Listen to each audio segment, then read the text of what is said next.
really important question that Hollywood and various levels of filmmaking below Hollywood have been trying to answer for years. Are dolls creepy?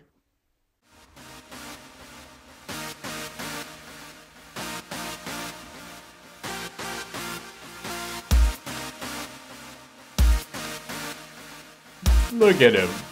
How could that be creepy? The cute little burnt face and his fun little sharp fingers.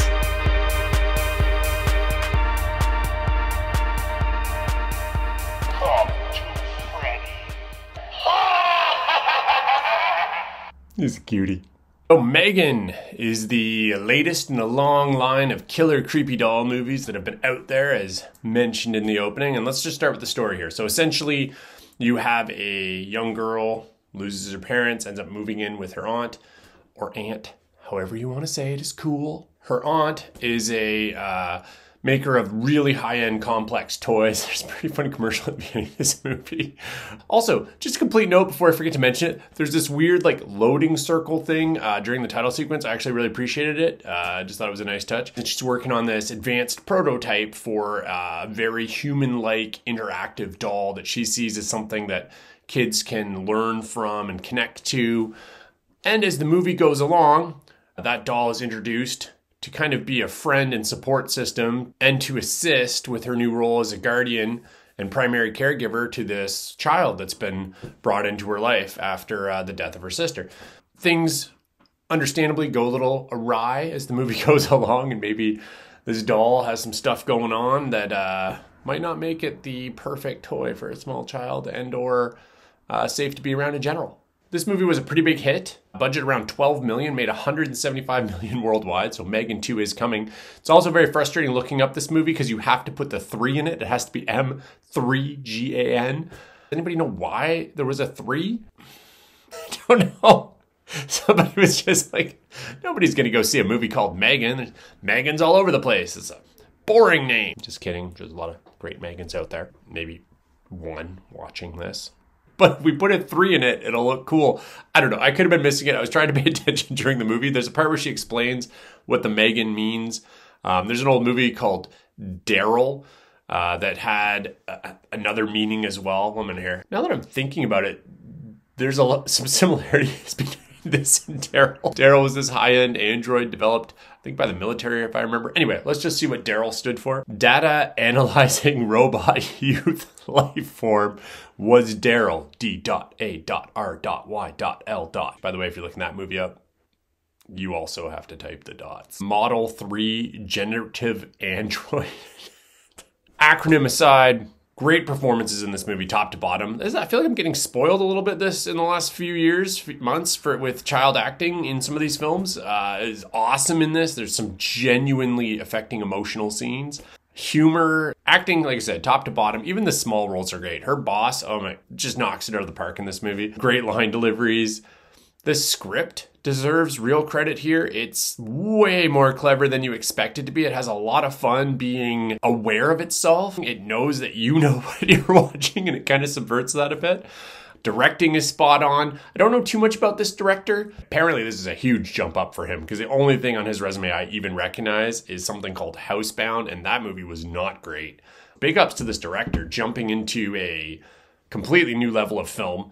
I'm sure 12 million to him was a gazillion dollars compared to some of the budgets he had for the films he worked on prior. Music is great. A lot of kudos to this film has to go to how they brought the doll to life. There was a young actress, if I remember, who I think voiced and was motion captured, and then they kind of digitized her face, and it works amazing. She's like just real enough that you can buy what's happening, but still has that slightly off look to her. Like there's moments in the movie where people think it's a child, and then all of a sudden when they look, they're like, oh, wait, what is that?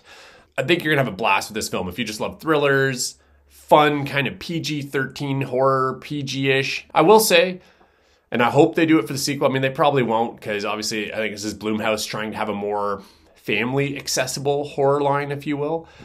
But it needed in our version. If this movie had been a little more violent, like some of the, you would be talking like a all-time classic. As it is, I know there's an unrated director's cut coming out April 4th, hence the drop now because I feel a lot of people have missed this movie. Obviously, I think kind of got lost a bit. It is on VOD right now. And there is, like I said, that unrated director's cut coming. I checked it out. Looks like they did add in some violence, a little bit of profanity. So I'm really looking forward to checking out that version. Honestly, in the history of killer doll films, and I mean, there is so much.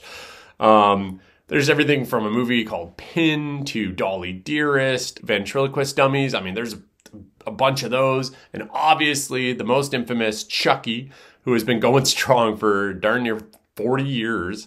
Currently has a show on Sci-Fi that's going into its 3rd season. He's got a bunch of movies under his belt.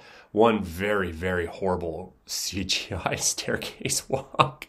Was that Chucky's Revenge? God, that was a bad moment. Never ever CGI a doll that you have spent decades practically with real effects bringing to the screen. It was awkward. It still haunts me. If we don't build towards a Chucky versus M3GAN moment at some point, like M3GAN 8, I don't know what we would call that. It'd be awesome just to see M3GAN's analytical brain try to deal with a doll that's possessed by a soul that just won't die. I mean, she could take turns jumping in different machines, and he could be jumping into different toys. I mean, come on. Take my money. Take my money. I'm in. Great time, great film. As a movie, I am going to give this a 7 out of 10. And as a horror film, I'm right around there too. I'm going to go with about a 7 out of 10 as well. I think it's a lot of fun. Friend, I watched this. We both laughed all the way through it. So like I said, some real feels moments. I got like legit choked up during one of the scenes involving kind of the child coming to terms with some of her grief about losing her parents. It was a really well written, really well acted scene, and how it was presented was really interesting. And shows you kind of where this franchise can go. I think that, you know, I won't be surprised to see them cranking out making movies 10 years from now. It's going to happen. And oh man, that Chucky one must happen. It'd be so much fun. Anyway, that's all I got, guys. Hopefully make time in your life for this one. It should be out there. I'm sure it'll be on a streaming service soon if you don't want to invest in it. But if you're a horror fan and you like something that's watchable with the family, the normal version of this anyway, I don't know about the director's cut, but the normal version of this is pretty darn close to a family-friendly feature. I'm not saying little kids. Something you can watch with those teens in your household that love them some horror too, without feeling you're exposing them to too much gratuitous R-ratedness. Have fun with it out there, guys. Till next.